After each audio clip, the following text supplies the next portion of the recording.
Assalamualaikum warahmatullahi wabarakatuh. Alhamdulillahi rabbil alamin.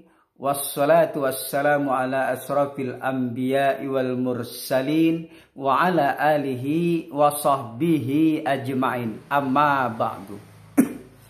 Para jamaah yang dirahmati Allah, pada kesempatan ini sedikit kita berbicara tentang thariqah mu'tabarah dan thariqah ghairu mu'tabarah.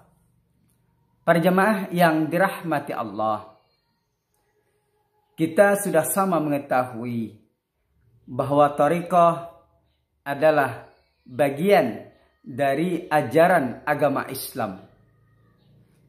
Thariqah adalah merupakan jalan yang ditempuh untuk mendekatkan diri kepada Allah dengan memperbanyak zikir dan ibadah kepada Allah Subhanahu wa ta'ala. Dengan zikir itu akan dapat mensucikan hati yang kotor. Sehingga hati kotor dengan berzikir akan menjadi bersih dan suci, maka mudahlah untuk mendekat kepada Allah yang maha suci.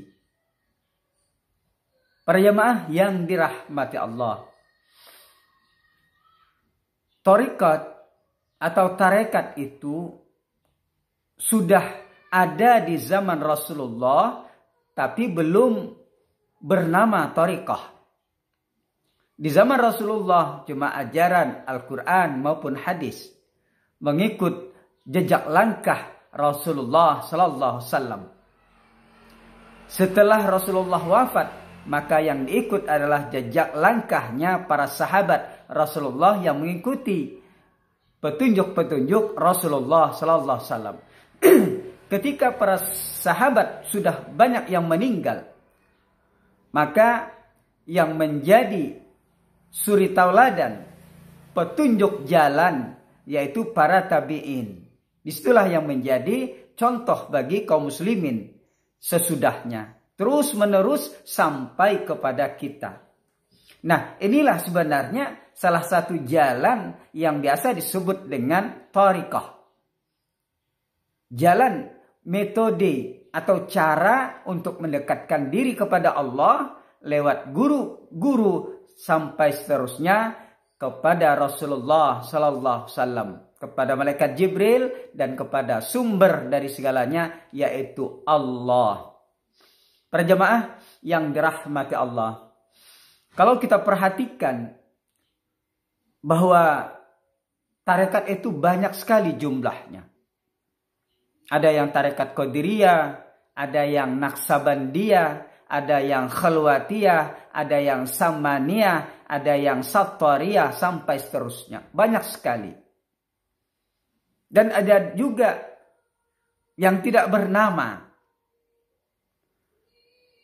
Para jamaah yang dirahmati Allah, sehingga dengan banyaknya thariqah tersebut, para ulama yang cenderung kepada bidang tasawuf dan thariqat, maka dia menyeleksi bahwa tarekat yang bersambung dan tak bersambung sanadnya, yang sesat dan yang tidak menyesatkan, diteliti sehingga nanti masyarakat atau umat Islam itu tidak terjebak di dalamnya. Ditelitilah oleh para ulama. Seperti para ulama hadis meneliti tentang hadis, sehingga setelah diteliti maka dapatlah diseleksi sehingga hadis tersebut ada yang sahih, ada yang hasan, ada yang dhaif, dan bahkan ada yang maudhu. Nah, itu adalah hadis. Sama juga dengan thariqah. Karena menjamurnya zikir-zikir, banyak menyebutkan nama-nama thariqah di dalamnya, maka para ulama menyeleksi apakah itu benar-benar thariqah yang bersambung sanadnya, yang sesuai dengan syariatnya dan sebagainya. Apakah tidak menyimpang dan sebagainya. Para jamaah yang dirahmati Allah. Jadi thariqah itu terbagi kepada dua. Yang pertama, ya biasa disebut dengan thariqah mu'tabarah. Apa itu thariqah mu'tabarah? Thariqah mu'tabarah itu adalah thariqah yang bersambung sanadnya. Dari guru ke gurunya, guru, dan langsung akhirnya sampai kepada Rasulullah Sallallahu Alaihi Wasallam. Tidak terputus. Tidak lewat mimpi, tidak belajar dengan siapa yang tidak mendapatkan ijazah dari gurunya, itu tidak. Tapi dia belajar kepada gurunya, yang gurunya mendapatkan ijazah untuk mengajarkannya, terus bersambung kepada Rasulullah, maka itu termasuk dari thariqah yang mu'tabarah, bersambung sanadnya. Dan thariqah mu'tabarah itu cirinya adalah sesuai dengan syariat yang diajarkan oleh Rasulullah Sallallahu Alaihi Wasallam. Banyak nama-nama thariqah yang mu'tabarah. Qadiriyah, thariqah Qadiriyah yang didirikan oleh Syekh Abdul Qadir Jailani. Dari situlah mulai terkenal dari nama thariqat itu. Sebelumnya masih bernama tasawuf. Kemudian ada thariqat Khalwatiyah. Ada thariqat Samaniyah. Ada thariqat Naqsyabandiyah. Dan ada juga thariqat yang digabungkan oleh Syekh Ahmad Khatib Sambas, yaitu thariqah Qadiriyah wa Naqsyabandiyah. Nah, jadi thariqat Qadiriyah wa Naqsyabandiyah itu bersambung sanadnya. Pelopornya adalah Syekh Ahmad Khatib Sambas. Kemudian dia mengambil thariqat Qadiriyah, yaitu dari gurunya Syekh Syamsuddin. Gurunya terus menerima dari gurunya akhirnya sampai kepada Rasulullah Sallallahu Alaihi Wasallam. Para jamaah yang dirahmati Allah, ini thariqat yang mu'tabarah. Lalu bagaimana yang disebut dengan thariqah yang ghairu mu'tabarah? Jadi thariqat ghairu mu'tabarah ini adalah thariqat yang tidak bersambung sanadnya. Guru ke gurunya itu tidak bersambung. Sampai kepada Rasulullah itu tak bersambung. Hanya berapa generasi, ternyata generasi akhir itu tidak mempunyai guru. Tidak mempunyai guru, dia hanya belajar secara umum, pelajaran secara umum agama, lalu dia membuat kelompok-kelompok, lalu diteruskan oleh muridnya, padahal zikir yang diambilnya itu tidak melewati guru yang diijazahkan oleh guru sebelumnya. Ini termasuk thariqah yang ghairu mu'tabarah. Demikian juga didapat lewat mimpi, walaupun dengan kepada Syekh Bahauddin misalnya tarekat Naqsyabandiyah kita bermimpi, atau dengan Syekh Abdul Qadir Jalani, kemudian kita belajar dengan dia dalam mimpi, maka itu tidak bisa disebut, kalau kita ajarkan diteruskan oleh murid kita, tidak bisa kita namakan thariqat yang mu'tabarah. Tapi kalau mau disebut dengan thariqat, maka itu disebut dengan tarekat ghairu mu'tabarah, yang tidak bersambung sanadnya karena terputus. Murid Syekh Abdul Qadir Jalani itu banyak, lalu tiba-tiba kita melangkah kepada Syekh Abdul Qadir Jalani. Itu sah-sah saja sebenarnya, tapi ini hanya untuk pribadi, pengalaman kita. Banyak kalau kita ahli tarekat itu pasti jarang sekali yang tidak bertemu dengan para sufi-sufi yang terkenal. biasa berjumpa dengan Rasulullah Sallallahu Alaihi Wasallam. Itu banyak sekali orang yang mempelajari yang demikian, berjumpa dengan para ruhani, silsilah dari tarekah. Ini sebenarnya adalah bonus dari Allah, tapi tidak diajarkan secara mutlak menjadi tarekah yang mu'tabarah. Itu tidak. Itu hanya amaliyah.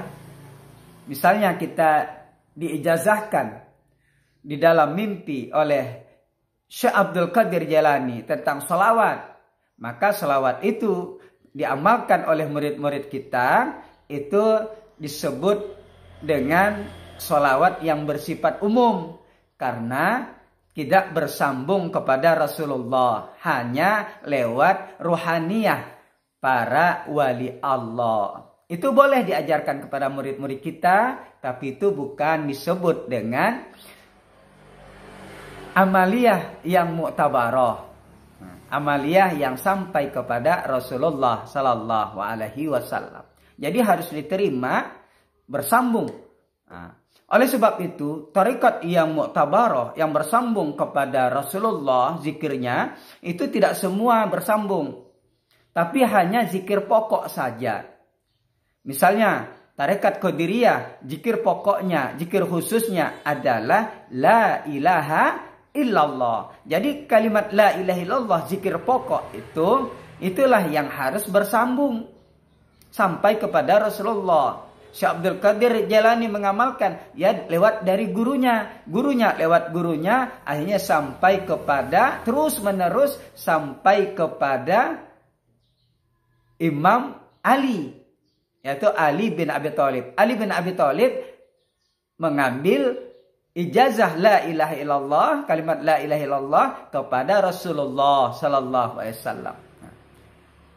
Tarekat Naqsabandiyah itu zikir pokoknya, zikir khususnya yang bersambung kepada Rasulullah adalah kalimat Allah, Allah, Allah yang dibaca di dalam hati. Itu diterima oleh Syekh Bahauddin An-Naqsabandi, diterima dari gurunya, kemudian dari gurunya terus bersambung kepada Abu Bakar As-Siddiq, sahabat Rasulullah. Kemudian Rasulullah mengajarkan kepada Abu Bakar. Abu Bakar menerima kalimat Allah, Allah kepada Rasulullah Sallallahu Alaihi Wasallam. Itu yang bersambung.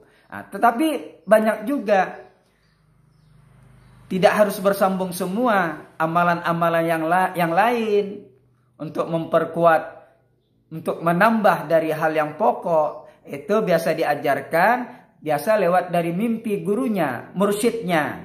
Dia mendapatkan ijazah dari mimpi tersebut, dalam mimpi kepada mursyid-mursyid yang telah meninggal, amalan-amalan zikir itu, maka diajarkan pula kepada muridnya. Tapi itu tidak yang mu'tabarah.